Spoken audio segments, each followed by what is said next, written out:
តើបងប្អូនណាខ្លះដែលរកសំឡេង roll iPhone បែបនេះមិនទាន់ឃើញឬក៏មិនដឹងត្រូវផ្លាស់ប្ដូរដាក់នៅកន្លែងណាអញ្ចឹងតាក់ទងនឹង version ថ្មីគឺសំឡេង roll iPhone ហ្នឹងមិនមែននៅកន្លែងដដែលនោះទេអញ្ចឹងរបៀបដាក់គឺបងប្អូនគ្រាន់តែចូលទៅក្នុង setting របស់យើងនេះមកហើយបងប្អូនអូសមកខាងក្រោមបន្តិច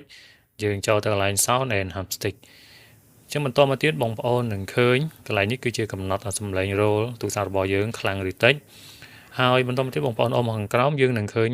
ringtone ណាកន្លែងដាក់សំឡេង roll iPhone អញ្ចឹងជាទូទៅសំឡេង roll iPhone នេះគឺជាមិនមែនដើមបានន័យថាមិនមែនជាសំឡេង iPhone ចាស់ៗពីមុនមកទេអញ្ចឹងសំឡេង iPhone ចាស់ៗពីមុនដែលបងប្អូនទាំងអស់គ្នាចង់ដាក់គឺយើងអូសមកខាងក្រោមបំផុត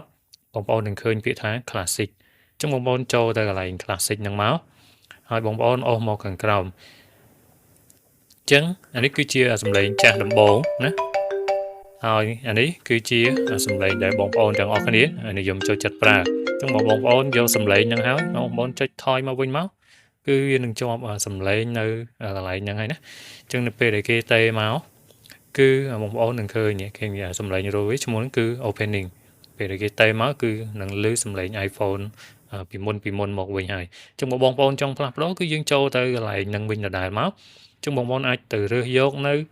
សំឡេងរោណាមួយដែលយើងចុចស្ដាប់ទៅយើងចង់ដាក់យើងចង់បានអីយើងយកអាហ្នឹងទៅណាបងប្អូនអាហ្នឹងគឺសំឡេងរោហ្នឹងនឹងជាប់មកកន្លែងហ្នឹងហើយចឹងបងប្អូនកុំភ្លេចជួយចុច follow page ឬក៏ចុច subscribe នៅ channel YouTube របស់ខ្ញុំម្នាក់មួយផង